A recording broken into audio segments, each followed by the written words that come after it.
Hello everyone, Lid here. So this is Scion Archmage detonate of chain reactions.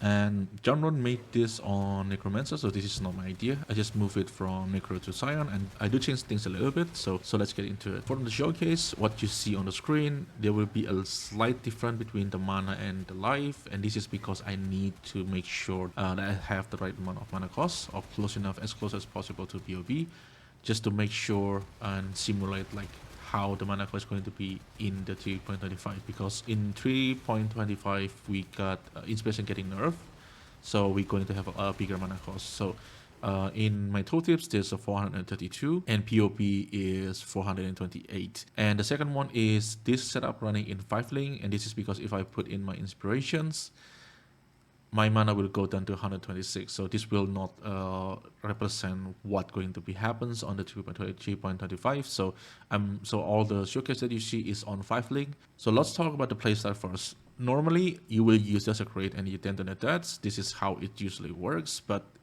I tweak it around a little bit, so I'm using Arcanist Brand.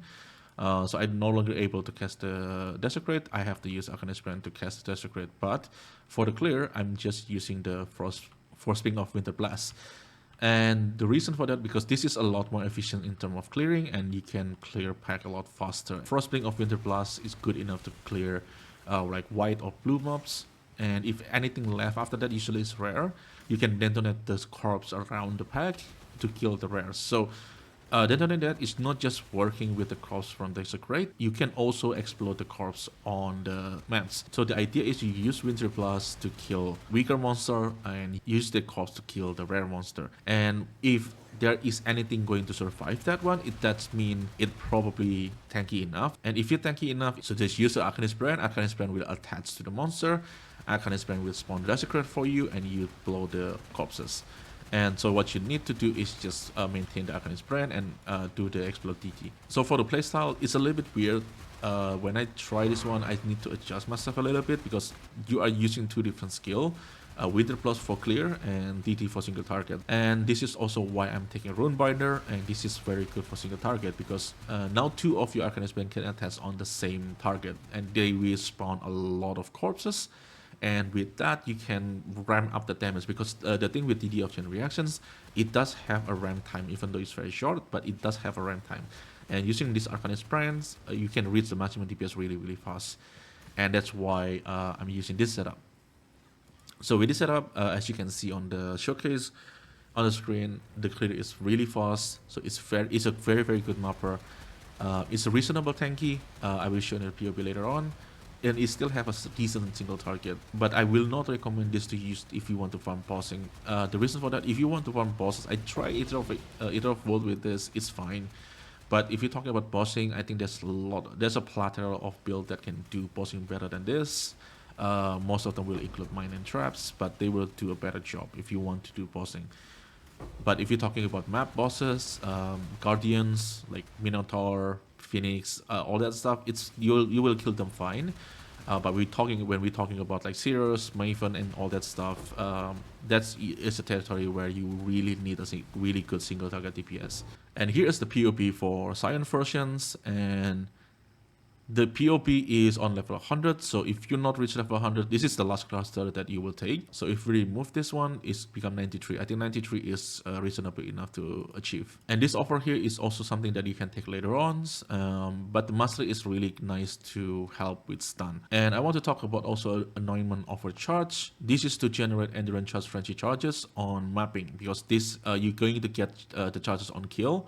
So it's only work on maps. If you're posting this, you will never get the endurance charges. But on mapping scenario, overcharge is really strong, especially in the next league when endurance charge is getting buffed. So endurance charges now also provide reduced elemental damage. So I really like to take this one with anointments, and I will keep this until you get the endurance charge ring. Usually what an anointment is the transfigure of mine. This one is really good. Right now it doesn't really necessary because I'm using Crown of Inward Eyes, but the idea is basically if you able to get Endurance Charge Ring and Frenzy Charge Ring, you can anoint Transfigure of Mine, and you can basically replace the helmet with rare items. You can get a better life ES and all that stuff. Since the next league we also get a bigger number of maximum life, so I think rare will be better. But this item is also not mandatory. You can run it with a rare rare helmets, that's fine. But without the Transfigure Mine, the DPS will drop for a bit. But I think without this, it's still going to work. The other reason also why I'm still trying to use the Corn for Eye, because this anointment on the next leg will use the Prismatic Oil. And we don't know how rare this Prismatic Oil will be. So just so in case, I try to make it as budget as possible, as easy as possible to get in. For the Amulet, Agility Foible is a very common unique. It can be quite expensive because last league, a lot of people play Archmage, but next league, I think a lot of people will go to melee, so I don't think this amulet will be expensive next league. And the other note is also on the boots. I'm using Essence of Torment, if I remember correctly. This is for chance of avoid being shocked. And for the implicit, I'm using Edge Currency, but the lowest one. And I get both of these nodes so I can cap 100%. So in later on, when you have enough currency, you don't need both of them. But early on, I just think this is a very easy way to avoid being shocked. After that, with Storm Shroud, we basically immune to elemental element, which is a big deal early on. On this one, there's a Corrupted Blood on it. You don't need it. You just have to roll your flask like this one to grant immunity to bleeding and Corrupted Blood. Early on, this is how you handle Corrupted Blood and bleeding.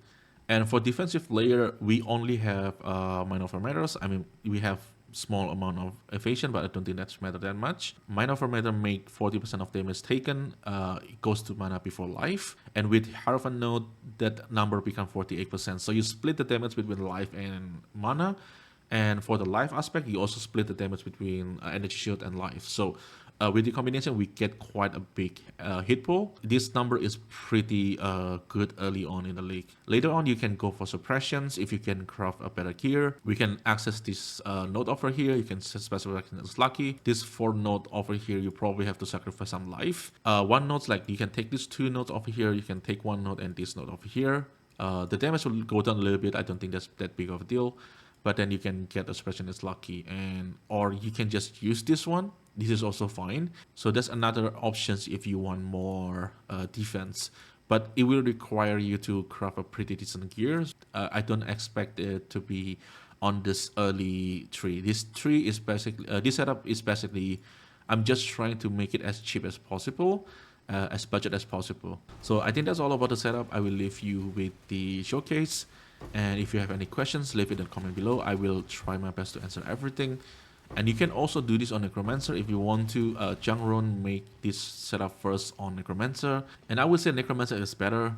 And this is because when we're talking about low budget, a lot of your power and defenses on all that stuff, it coming from Ascendancy. And Scion Ascendancy is just not competing with any other Ascendancy. So, but if you want to play Scion, all this setup is here is tested on Scion. I think this is a very good mapper. I will say it's very comparable to the bow setup. So I will recommend try it out. I think this setup is really, really good. You need to adjust to the playstyle a little bit, but I think the setup itself is really good. So that's all I have for you today. And thank you everyone for watching. And I will see you in the next one.